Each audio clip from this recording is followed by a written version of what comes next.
दोस्तों आप सभी का एक बार फिर से स्वागत है WRC न्यूज़ का एक और वीडियो में। तो दोस्तों जैसा कि आप जानते होंगे चाइना और जापान की हिस्ट्री क्या है। आपको पता ही होगा कि जापान वर्ल्ड वॉर 2 के पहले कितना स्ट्रॉन्ग था। उसका इतना प्रभाव दक्षिण चीन सागर में था कि चाइना वहाँ कहीं भी टिकता नहीं था। यहाँ तक कि चाइना के अधिकतम जो उसके क्षेत्र है वहाँ पर जापान ही राज करता था। लेकिन जैसे ही वर्ल्ड वॉर 2 हुआ, जापान पे परमाणु बम हमला किया गया US द्वारा, उसके बाद जापान पूरी तरह से टूट गया और उसका संविधान में एक तरह से उसने अपनी जो रणनीति थी आगे की, वो ये सोच के बना ली कि आगे से जापान कहीं किसी के खिलाफ युद्ध नहीं करेगा। यहाँ तक कि उसकी जो मेरीटाइम जो आर्मी है, एयरफोर्स है और जो नेवी है, यहाँ तक कि उसके संविधान में ये तक लिखा हुआ है कि जापान की जो भी सेना होगी वो सेल्फ डिफेंस सेना होगी।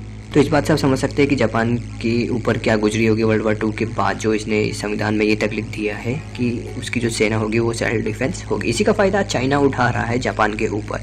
जैसे कि आप देख रहे होंगे कि चाइना बार बार एग्रेसिव नीति अपना रहा है, जापान को धमका रहा है, ताइवान पे कब्जा करने जा रहा है। तो ये दिखाता है कि कैसी एग्रेसिव चाइना अपना रहा है, जो कि जापान को एक बड़ा ऐलान लेने पर मजबूर कर रही थी। और इसी का नतीजा है कि आज जापान के जो प्रधानमंत्री हैं, फोमियो कोशिदा नाम है उनका, जो कि अब तक के जापान के सबसे एग्रेसिव प्रधानमंत्री माने जा रहे हैं, जो कि शिंजो आबे जो पिछले प्रधानमंत्री थे जापान के, उनके ही सहयोगी रह चुके हैं। और माना जा रहा है कि ये इतने कट्टर चीन हैं कि अब तक के इतिहास में आज तक कोई भी प्रधानमंत्री इतना कट्टर चीन के खिलाफ नहीं रहा है।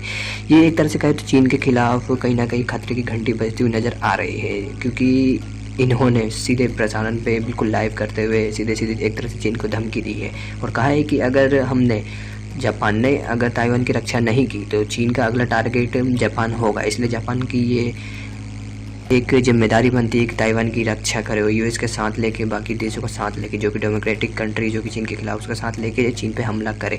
हमला नहीं तो कम से कम डिफेंस करे, ताकि चीन का जो प्रभुत्व है बढ़ता ही जा रहा है उसको रोका जा सके।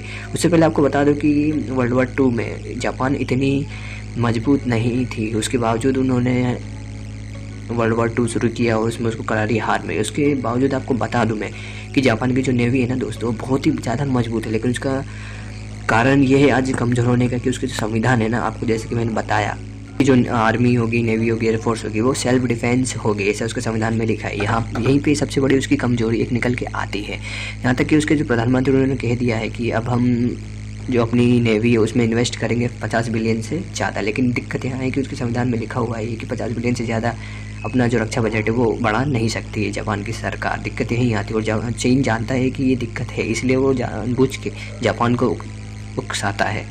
लेकिन दोस्तों चीन के लिए घबराहट वाली बात यह भी है कि अब तक के जो सबसे खतरनाक प्रधानमंत्री जापान के बने। आपको बता दूं कि दोस्तों जापान की जो नौसेना है ना, वो 1-2 साल या फिर 100 साल पुरानी नहीं है। उसका जो इतिहास है वो हज़ारों साल पुराना है। और जहाँ तक चाइना की बात करें तो उसका जो इतिहास है नौसेना का, वो ज़्यादा पुराना नहीं है। इसलिए यहाँ पे जो जापान की नौसेना वो बहुत ज़्यादा मजबूत दिखती नज़र आ रही है। यही है कि चीन इसी बात से डरा हुआ है कि जो उनका एक्सपीरियंस है ना जापान का, वो बहुत ज़्यादा लंबा और बहुत अच्छा है चीन के कंपैरिजन में। इसलिए जापान के लिए एक प्लस पॉइंट ये भी बनता है।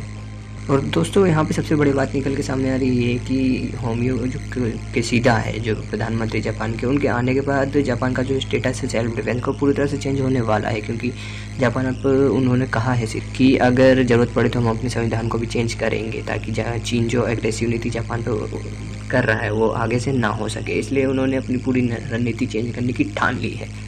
दोस्तों जैसा कि जापान के प्रधानमंत्री कह रहे हैं, अगर ऐसा होता है तो ये पूरी तरह से दक्षिण चीन सागर में गेम चेंजर साबित होगा। तो दोस्तों इस विचार पे आपका क्या कहना है, कमेंट करके जरूर बताएं। और डेली ऐसी वीडियो मैं आपके लिए लेके आता रहता हूँ। तो चैनल पे नहीं होते चैनल को सब्सक्राइब कर लें। जब तक के लिए धन्यवाद।